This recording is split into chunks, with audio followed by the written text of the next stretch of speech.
Hello beautiful friends, and welcome back to my little cozy corner of the internet.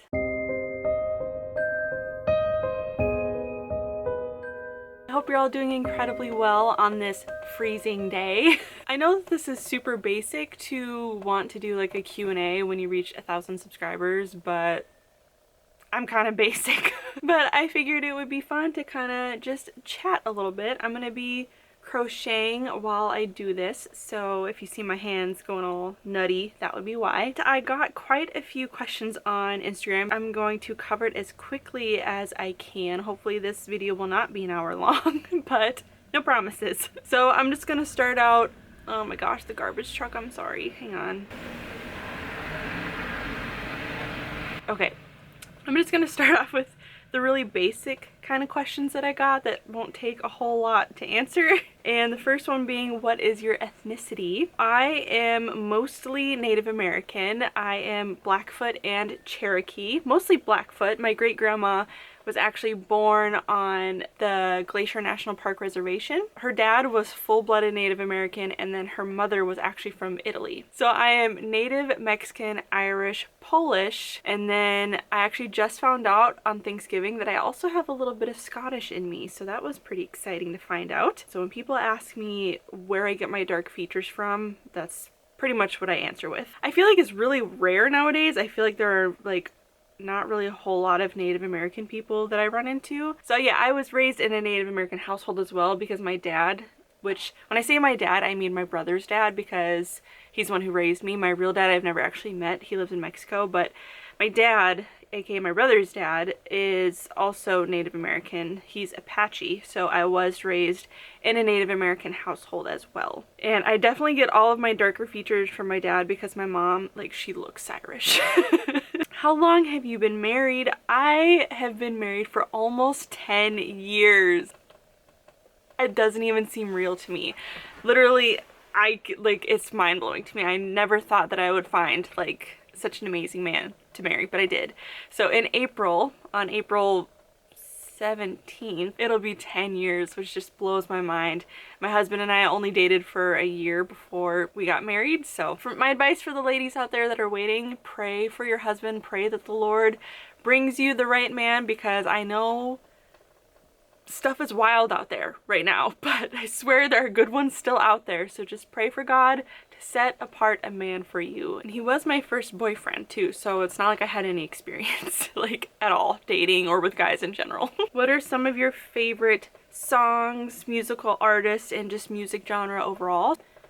Everything. Everything. I love all kinds of music. Literally my playlist is the most chaotic thing in the world. Like one second it'll be heavy metal screamo, the next it'll be worship music, which there is like Christian heavy metal, so don't like come at me. Then it'll be like the Celtic Woman, and then it'll be 1950s music, and then it'll be Tom MacDonald, who's a rapper, and then it'll be acoustic music. Like, I love everything.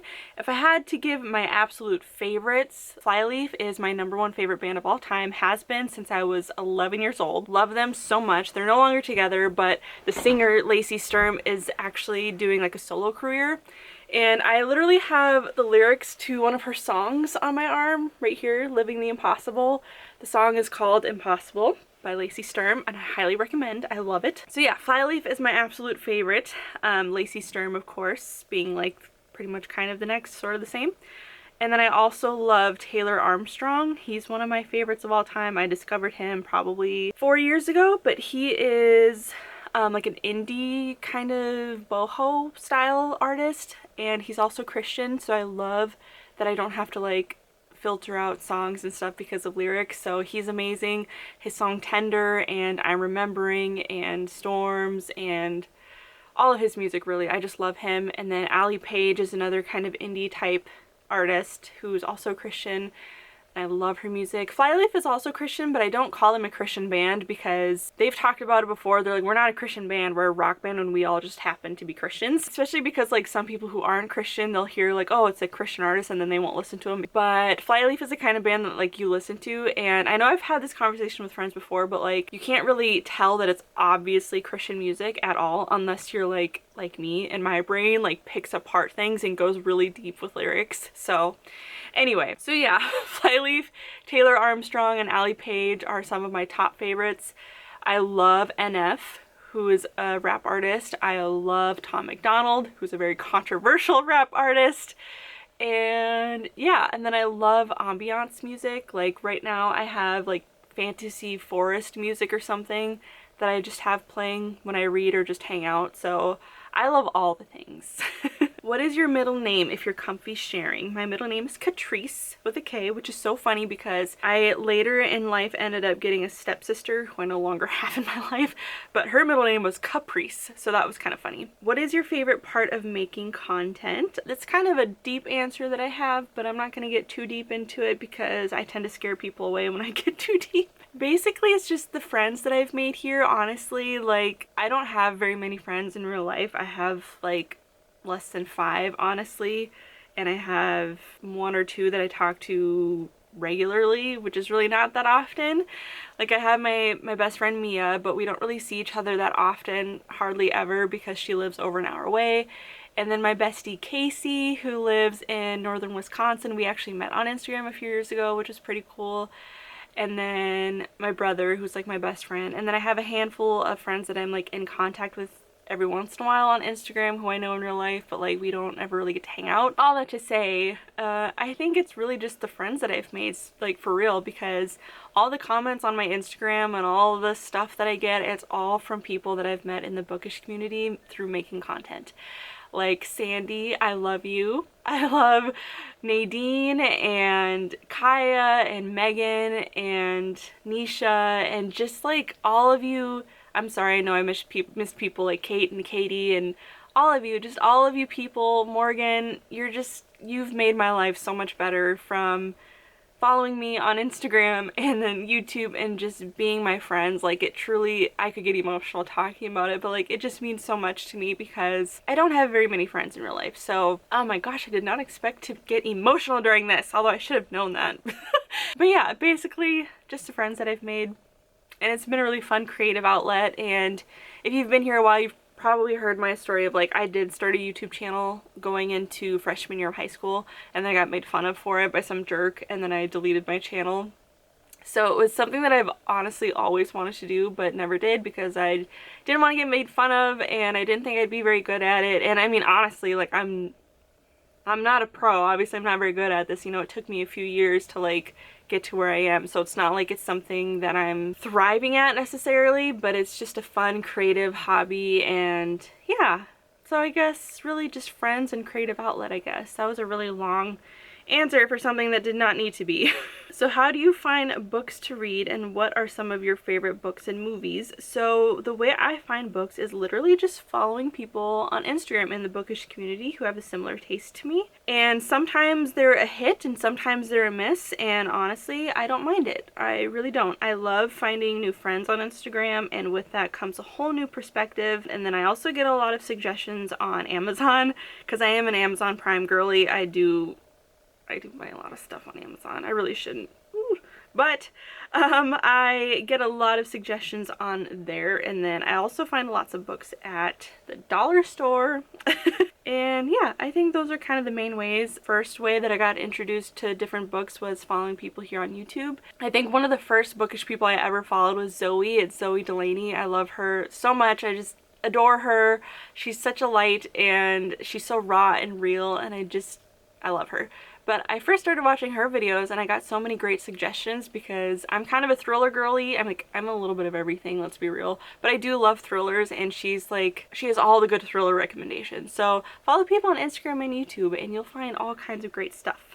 Favorite books and movies though, I feel like I haven't read enough books to really have absolute favorites, but the things that come to my mind is Once Upon a Wardrobe. One of my favorite books ever. It made me cry, it made me laugh, and it's just so beautiful, and it's such a great winter read. It kind of goes along the lines with Narnia, but it's not a fantasy. It's more of a girl interviewing C.S. Lewis about why he wrote Narnia, and it just destroyed me. I am very, very basic, and I do love the ACOTAR series. I will never read it again because it emotionally destroyed me. And if you've seen my A Court of Mist and Fury vlog, I talked a lot about how fantasy can affect people's mental health. and specifically people with my kind of personality who's already very emotional, and I can get sucked in to a world very easily, and it can just be really hard for me. So I love the ACOTAR series, but I don't love that there is quite a bit of smut in the last couple books. The first one isn't so bad, the second one was like, oh my, and then the rest of them, especially A Court of Silver Flames, oh my word, that was outrageous. Those are the first ones that come to mind. I of course absolutely love The Hobbit as well. And yeah, I guess I'm kind of on a journey to find like my absolute favorites though. As far as movies go, the list is huge. The list is huge. Massive, enormous. I love Lord of the Rings, I love The Hobbit, the 2015 Cinderella with Lily James because it inspires me to be kind and classy and feminine and courageous.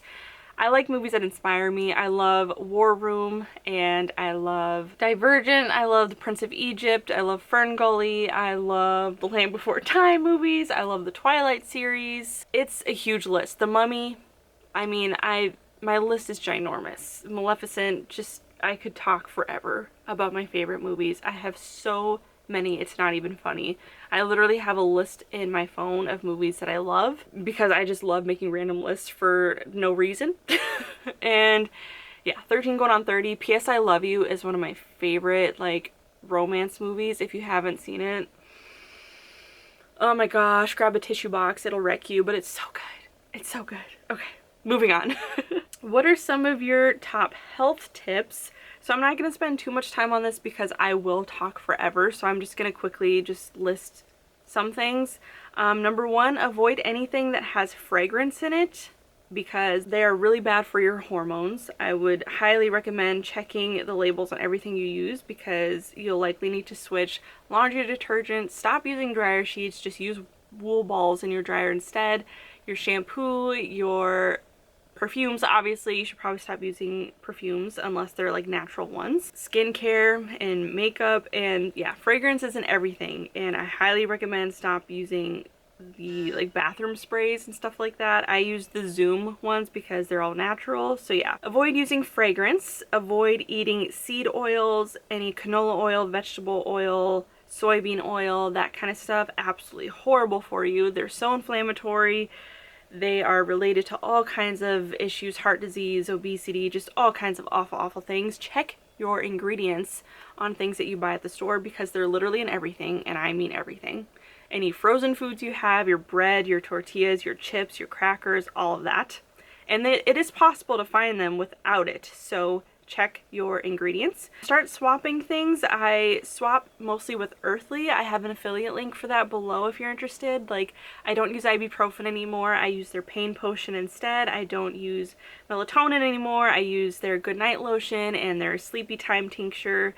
I don't use Midol for cramps. I use their Ease the Ache. I take their vitamins, their skincare, their hair care, all of that. So I highly recommend checking them out if you're interested in making natural swaps for the first time, as well as their deodorant too. I use the crystal deodorant because it's the only one that I found that doesn't cause irritation to my skin. Hydration, not only should you be drinking water, but you should also have electrolytes in your water. If you're just drinking plain water, you're actually going to dehydrate yourself because it will deplete your body of all minerals, and you're basically just going to be like peeing out everything that your body needs. So make sure that you're drinking electrolytes. I just put Himalayan salt in my water or Celtic sea salt in my water to keep me hydrated. The next thing, get as much sun as you can and avoid blue light. Sun is so incredibly healthy for you, especially in the morning. There's a whole lot of research behind that. If you're interested, DM me on Instagram and I'll send you some sources, but I don't believe what the media tells us is bad for us. And then once I started to research it, I was like, oh my gosh. So hopefully I said that fast enough. Holy buckets. Will you ever share your testimony? I would love to share my testimony. The only reason why I haven't yet is because there are people who are a part of my testimony and maybe not in the best way. I'm just kind of worried that sharing my testimony is going to hurt a lot of people. So I will definitely share tidbits of it throughout time, and maybe I'll talk about more like little specific things, but just overall, it makes me a little nervous because there are family members and past friends who play, and I don't want to say negative role because, yeah.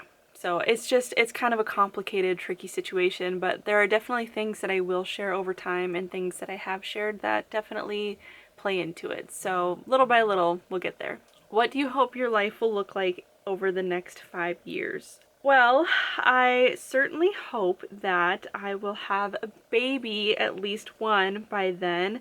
My husband has been chomping at the bit since we got married to have kids, and truthfully, the only reason why we don't is because of me. Yeah, I hope that in the next 5 years that I am a stay-at-home mom with at least one baby, maybe two, and that my husband and I hopefully have a bigger house. We do want to build eventually one day. So yeah, I don't know, basically just being a stay-at-home mom is like my biggest dream in the world. So hopefully in the next 5 years that'll become a reality for me, for us I should say. What is your favorite scripture? I have so many, but the first few that come to mind is 1 Peter 4:8, which says, above all, love each other deeply, for love covers a multitude of sins. And then my next favorite is, I believe it's Ecclesiastes. I might be wrong, but I'm pretty sure that's what it is. Ecclesiastes 12:13, which says, fear God and obey his commands, for this is the entire duty of man. And then, of course, I love Romans 8:8, which says that all things work together for good for those who love him. Yeah, I know that there's so many that I'm forgetting right now because I'm put on the spot, but those are just a few more. I'll maybe list a few on the screen of other ones that I really, really love, but those are kind of the main 2 or 3 that I really, really love. What's your favorite drink? I love apple cider, caramel apple cider specifically. I love a good maple latte. And I am a big ginger ale and ginger beer girly. It's not an alcoholic drink, it just sounds like it. It's just like really, really strong ginger. I love ginger so much. I also love tea. If I had to pick, I'm assuming this person was maybe asking for like alcoholic drinks. I don't really drink alcohol, like, ever. If I do, which is very, very rare, I usually go for, what are they called? It's basically ginger beer mixed with whatever like special alcohol that they have. I can't even think of the name of it. That's Moscow Mule. There we go, Moscow Mule. That's pretty much the only alcoholic drink that I do drink. If I do drink alcohol, I can't even remember the last time I did, so it's few and far between. How long have you been baking for? I literally just started baking the last 2 years, maybe. I was not raised in a home where we were taught how to cook and bake. Steven literally had to teach me how to cook. Literally, I'm not even kidding. We were not allowed in the kitchen as children, so because of that, I didn't get to learn how to do anything. So I only just recently started baking in the last year or two, more so the last year, I think. What's your favorite mystery novel? I have so many, but one of the first that comes to mind is All the Dangerous Things by Stacey Willingham. I read that in January of this year and I really, really enjoyed that one. It was kind of like a medium pace, just more mystery than thriller, but it was fun. I really enjoyed that. I also loved The Maid by Nita Prose, and the Enchanted Garden mystery series was also really fun. What's your favorite mushroom? I love little brown mushrooms. Just little LBMs. They like don't even have specific names for all of them because there are so many different kinds, so they just group them together and call them the little brown mushrooms. I also love the Amanita muscarias, which are the most famous mushrooms. It's kind of everybody's favorite. They're the red ones with the white spots. Don't eat those, please. I also love the wrinkled peach, and then this one that I can't remember the name of, but it's like a glossy, shiny, bright green. They look so cool, but I can't remember what they're called. Those are flippin' sweet. Hi, mailman. Oh, he totally looked at me. That was awkward. What are your dream travel destinations? I want to go to Ireland so bad. So bad you don't even know. I want to go to Ireland and Scotland. Those are like my two number one things. Like, it's just my vibe, you know, just the moody and the green and the rain and the accents. Oh, I wish I had an Irish or a Scottish accent. They're just so beautiful. Oh, I love it.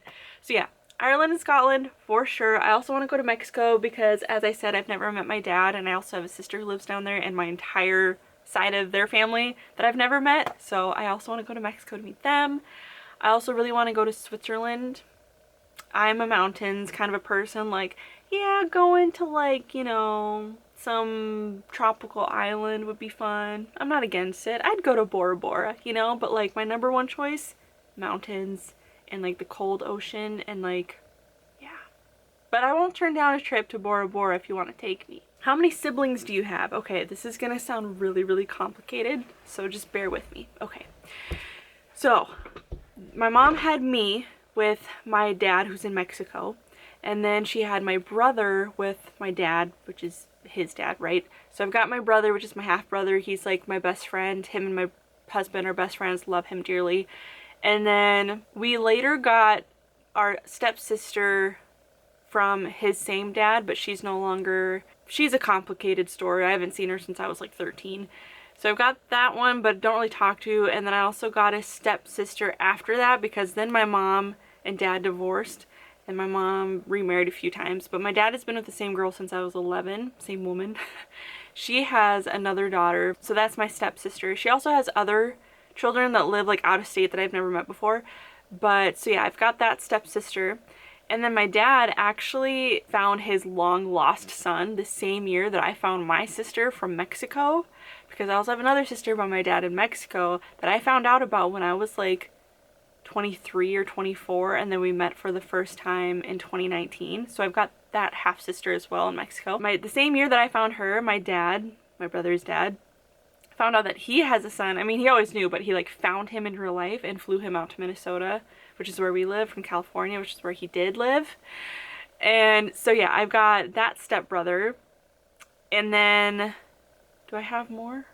I think that's it. So yeah, basically I've got my brother, my half-sister in Mexico, and then these two step-siblings. These two step-siblings don't talk to me anymore. I don't know. So it's kind of like a weird family dynamic. Like we don't even get together for holidays and stuff, which is really sad. But like, yeah, I have a really complicated siblings kind of a thing, and I didn't even explain all of it because it'll just confuse you further. What pastors do you recommend listening to?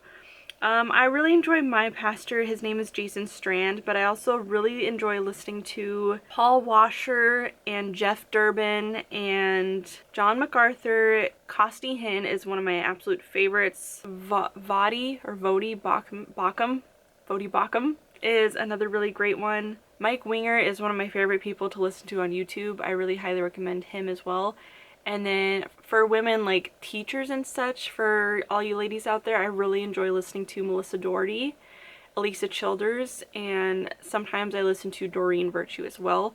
Now mind you, just because I'm recommending all of these people doesn't necessarily mean that I agree with 100% of everything they say. So just proceed with your own discretion. Proceed with your own, you know, yeah.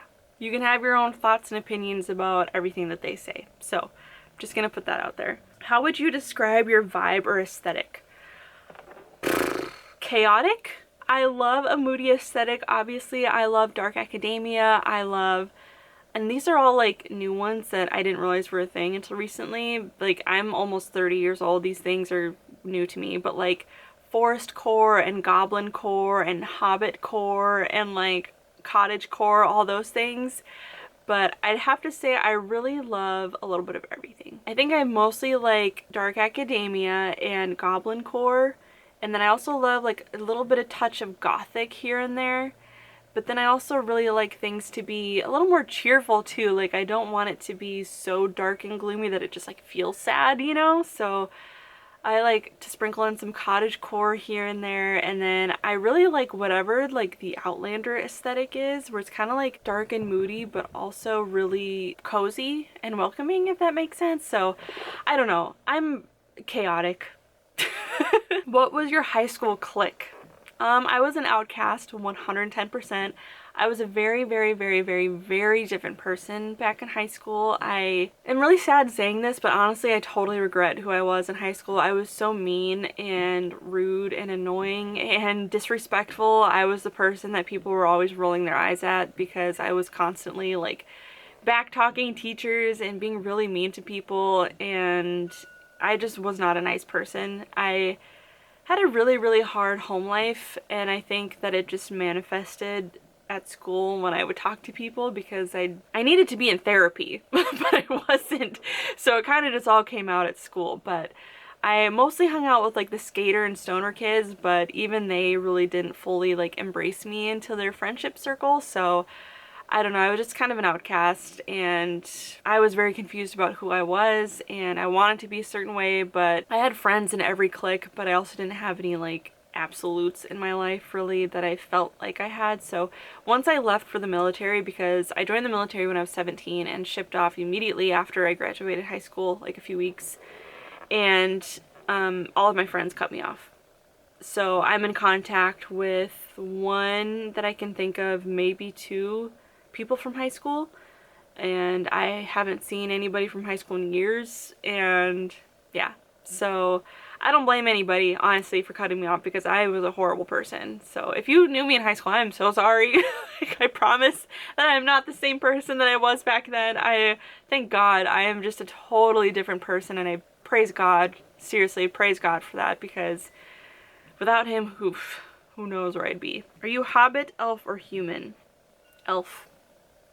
My brother swears I'd be a hobbit because I love to read and sit in the garden and eat potatoes, but I feel like I value like classiness and beauty and architecture and that kind of stuff a little bit more. So yeah, I think I'd be elf. Thranduil, just, he holds a piece of my heart. And Toriel, love her. Arwen, biggest inspiration in life. I mean, not really, but kind of.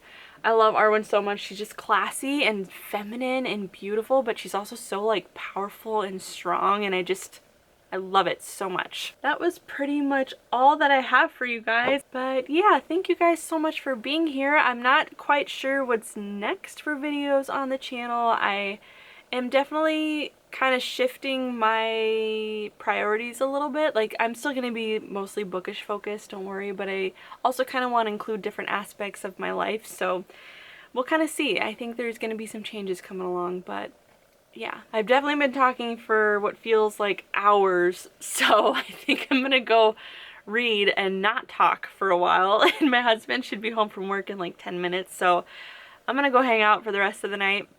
Thank you guys so much for being here and watching this video. Obviously, if you watched to the end, it's because you actually care about being my friend, which I really appreciate. So if you've watched all the way to the end, let's see, what should we do for this one? Maybe leave a little elf emoji. Yes, because a little elf girl, apparently. I also like quote, you know how in the movie Elf, how he says like, oh, he's an angry elf. I say that all the time, and like, I don't know why, but like even when I'm like hungry or sad, I always say like, oh, I'm a hungry elf, or like I'm a sad elf. I don't know why, but yeah, maybe that is a sign that I'm like elvish. I like to imagine that heaven's gonna look something like Rivendell, so I don't know, just the whole elvish, like, is elvish core a thing? Maybe that'll be like one of my new aesthetics. I don't know. Anyway, can you tell that I don't have a whole lot of these conversations with people? Anyway, again, thank you very much for being here, and I will see you in my next video. Bye!